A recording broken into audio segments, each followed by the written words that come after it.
tonight at Good Morning America. We're right here, and we got you. We got you.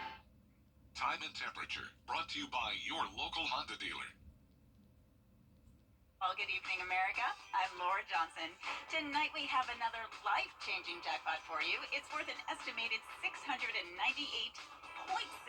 million. So get those tickets out. Let's play. That first number up is 66. Followed by the number 22. Tonight we're going to meet Willie West Jr., who won $2 million playing Powerball. Congratulations, Willie. Now for the rest of those numbers, we've got 13, 54, rounding it out with 27. Your Powerball number tonight, good luck everyone, is 9, and your Power Play multiplier is 2. We will have lovely weather tomorrow. It'll be warm once again, making it into the mid-70s. Staying sunny for now, but the clouds move in Friday, along with some high chances of rain. All those details coming up. Right now on News Channel 6 at 11, a proposed development in North Augusta. Homeowners showing up to oppose it. Also ahead, the Augusta Regional Airport is trying to make travel easier for passengers. What new features are coming to the tournament? And a special event welcoming local middle schoolers. We'll find out how they learned all about STEM as News Channel 6 at 11 starts now. Live from Television Park, this is WJBF News Channel 6 at 11. Good evening, everybody. I'm Brand Dean. And I'm Jenny Montgomery. Thanks so much for joining us tonight. Coverage of WJBF News Channel 6. Sorry, bud. It is time now for a first check of the forecast. Meteorologist Jenna Petracci standing by with that. Well, it was a nice day. We had plenty of sunshine and much warmer temperatures than the last couple of days. We once again made it into the 70s, feeling like spring. And right now, as we take a live look at our Terry Limbert Hyundai Skyview cam at Augusta Regional Airport, a little bit breezy, but it is a dry night overall, pleasant conditions. Earlier today, we started out with a low of 34, climbed 40 degrees throughout the afternoon to a high of 74. Big difference there. Felt like winter this morning, back to spring-like weather this afternoon. No rainfall today, and we'll keep it dry again tomorrow with those warm temperatures sticking around. Notice our low temperatures are also on the rise. You can see it is much warmer than it was this time yesterday.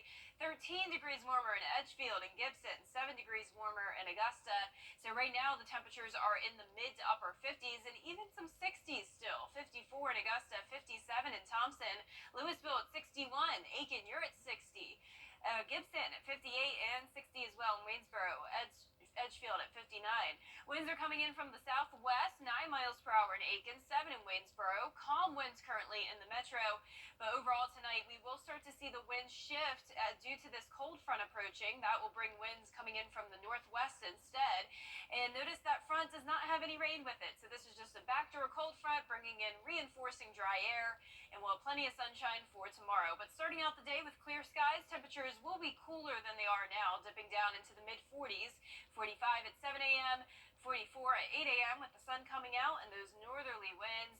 Spring temperatures once again for our Thursday. Overall, a nice day. The rain takes over on Friday and Saturday, but then we'll be back to sunshine again on Sunday. I'll have a look at the futurecast coming up in the full forecast, but back to you. Local students taking part in a possible future technology career event where they can consider whether they want to go down that path. More than 100 kids visiting the Georgia Cyber Innovation and Training Center for the first middle school STEM Fest. They played Capture the Flag. They talked with vendors. They did an escape room, all kinds of activities to deal with different aspects of the STEM and cyber fields. We want everybody to have the opportunity, not only because it's the right thing for the student, but because we need them in the workforce in the future. So it's important to bring everybody in, get them exposed, get them excited, and then continue to follow up with programs as they go through high school so they're prepared for the next step, either in college, a university, or directly into the workforce. Next, STEM Fest is for high school students. It's coming up in September. The Augusta Regional Airport is presenting a new plan to improve the overall experience for people who fly in and out of the Garden City. Here's Bria Smith with more. The airport is almost fully recovered from the pandemic.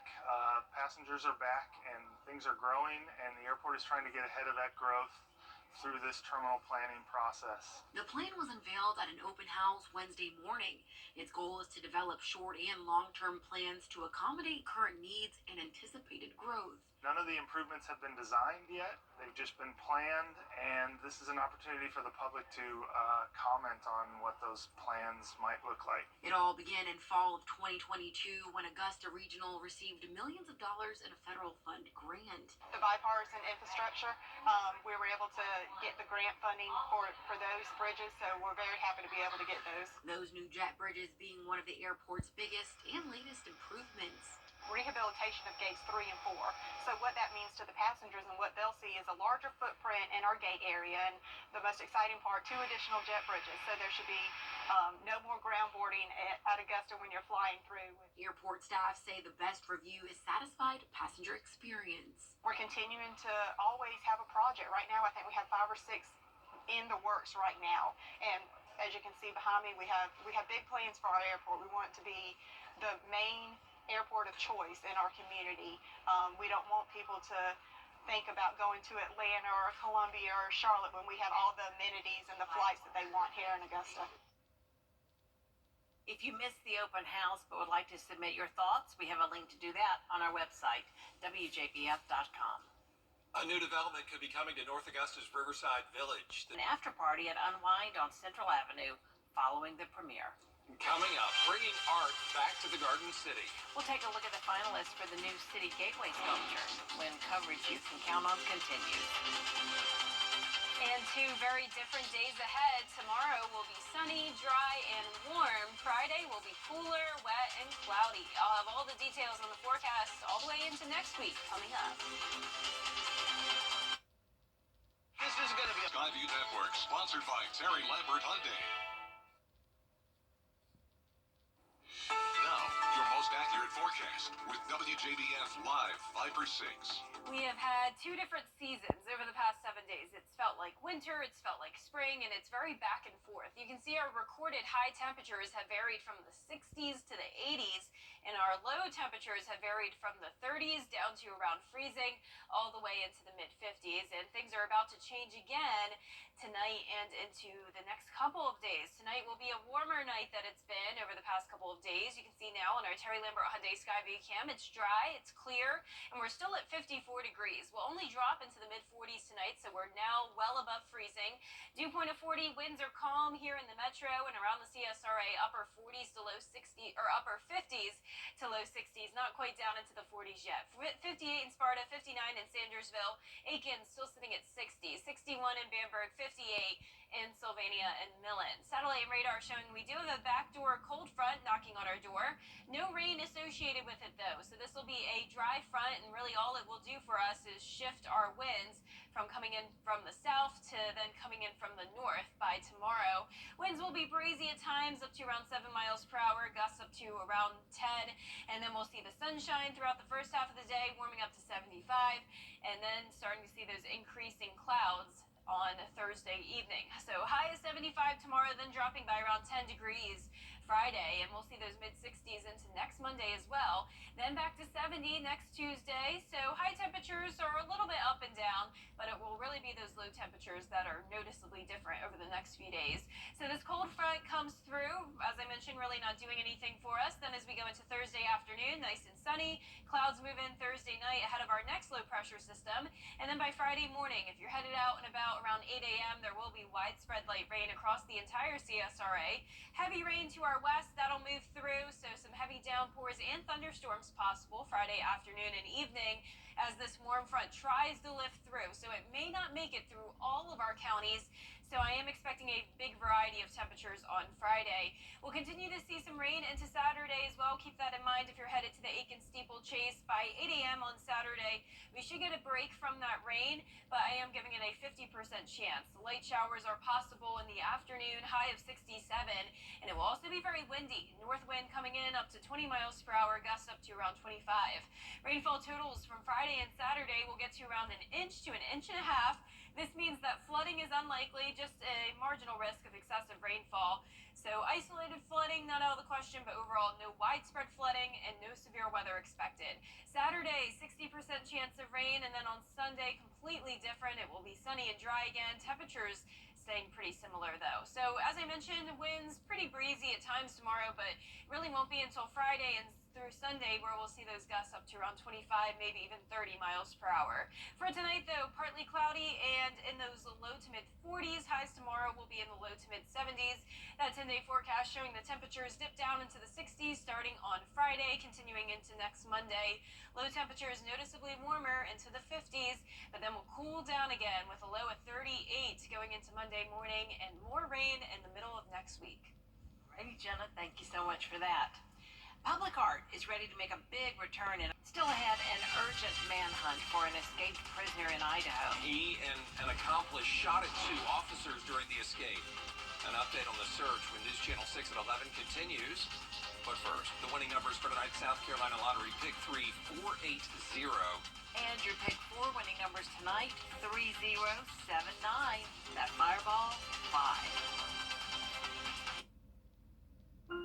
Over the years, thousands of people have gotten their hands on one. And who knows, you could be next. Win your very own Good Morning Augusta coffee mug at WJBF.com/coffee club. Sponsored by Honda Cars of Aiken. The Live Viper 6 Skyview Network, sponsored by Terry Lambert Hyundai. Weather headlines on News Channel 6, brought to you by Jamie Casino Injury Attorneys. Right now, all eyes on Idaho. A manhunt after authorities say a gunman helped a dangerous prisoner escape. 3 corrections officers were shot and wounded. Zorin Shah has the latest. Tonight, the urgent manhunt for Skylar Mead, who authorities say was serving 20 years for shooting at officers during a car chase. Police saying Nicholas Umpner helped Mead break out of a hospital in Kuna, Idaho, while he was being transported back to a maximum security prison. Adding around 2:15 a.m. this morning, the alleged gunman opened fire in an ambulance bay area. 2 officers were wounded. A 3rd guard was injured by responding police. This was a coordinated attack, an ambush on the Department of Corrections officers, and certainly a planned endeavor to free him from custody. All the officers are expected to be okay, but the police chief calling it a brazen, violent, and apparently coordinated attack. Authorities say Mead had been taken to St. Alphonsus Hospital Tuesday night from the prison after engaging in self-injurious behavior, intentionally hurting himself. Our on-site medical determined that he needed to be transported off-site for emergent care. Police now searching for a gray 2020 Honda Civic with Idaho license plates. They say 31-year-old Mead has extensive gang tattoos and are urging anyone who sees him or Umpner to call 911. They are dangerous, they are armed, and they have shown a propensity for violence. Zorin Shah, ABC News Los Angeles. Coming up, the Braves announced their opening day starter. And we check in with the South Carolina Gamecocks in Pittsburgh as they get ready for March Madness in sports.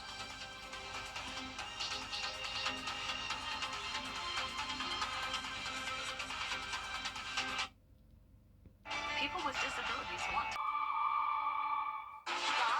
Giving you more of what you love. Please. Oh, that was abrupt. More stars. More laughs. And more stars. Weekday mornings at 9 on News Channel 6. The Scholar Athlete Awards are brought to you by Jefferson Energy Cooperative, Revamp of Augusta, McDonald's, and WJBF News Channel 6. WJBF sports coverage you can count on. Come Thursday night, the South Carolina men's basketball team will either still be wearing their dancing shoes or be out of the NCAA tournament entirely. Gamecocks had a shoot-around in Pittsburgh as they prepare to take on Oregon at 4 p.m. on Thursday. The Gamecocks are seeded 6th in the Midwest Regional and are playing in March Madness for the first time since the historic 2017 Final Four run.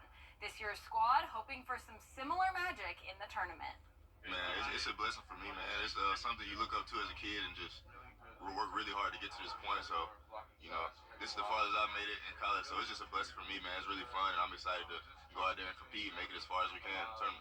Of course, there's a little added pressure knowing that once you lose, your season is over. But, this is what we love to do. We love to compete. So you know, this is the best part of the year. It's fun, so we're just gonna try to go 1-0 each round. You know, that's our goal. Gamecocks versus Ducks will tip off at 4 p.m. on TNT.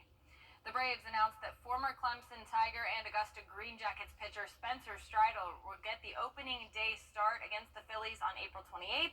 The 25-year-old phenom struck out a league-leading 281 hitters last season. He talked about how he found out he'll be starting on the mound in Game 1. Yeah, a skipper came and told me, you know, we obviously have a plethora of guys that are deserving of this. You know, I think that's certainly makes it an honor for me. But you know, I think if you ask anybody, we're all sort of focused on you know, winning every game we play on each day, and how that will get us to where we want to be in October. And some spring training action against the Blue Jays on Wednesday. Game tied 9-9 in the bottom of the ninth. 2 runners on. Lurie Garcia with a walk-off shot to left center field. Braves win 10-9. This week's WJBF Scholar Athlete is Butler's Logan Davis. Logan is a 3-sport star for the Bulldogs, participating in basketball, softball, and track. She transferred to Butler as a sophomore, and with the Bulldogs, she's been named a region champion in both basketball and track, where she won the Region 4 2A girls triple jump. In the classroom, she has AB honors and is at the top of her class. Her parents and coaches say she's a hard worker and a leader. It's just a wave of emotions right now because I never expected myself to be in this position. I try my best to, you know, do the right thing. So it's really nice. It's amazing. Work hard, play hard, and you achieve your goals. It has benefited her a lot. With her teammates gathering around her as a leader, it's amazing. Logan has always been a very smart little girl. She's been playing basketball since 3rd grade. We've seen her blossom, we've seen her fall, and since she's been at Butler, we have really seen her grow a lot. And we attribute that a lot, not only to her and her hard work, but also to her new coaches. It's amazing. It shows the true definition that Logan is a student athlete. She puts her schoolwork first, and basketball, she works hard on and off the court. So it makes us proud. She's been a role model for young kids and teammates on her team that she shows them that she can work hard on the court, also work hard off the court. She's committed on and off 100%. She goes 100 miles per hour. She's one of the go-to people. Where we need something, she's it. Logan hasn't decided on a college yet, but she hopes to keep playing sports while studying biology to one day become an oncologist. A big congrats to her and her family. That does it for sports. We'll be right back. Say thousands of Doug Woods has been collecting Hot Wheels cars and parts for 43 years. He now owns 25,000 and is considered to be among Canada's leading Hot Wheels experts. These days, his vehicles are part of his life. When he got married, he used Hot Wheels as wedding favors, and now his 6-year-old daughter is collecting them as well. They're partners in the effort. Woods is now trying to find a place to display them. He says he's even considered opening a traveling museum. Mighty nice. Very nice. 25,000 Hot Wheels. I used to have a lot, but not that many. Yeah, that is really cool. All right, 10-day forecast showing warm and sunny conditions tomorrow. Back to rain on Friday. All right, Jenna, thanks. And thank you all for watching. Good night.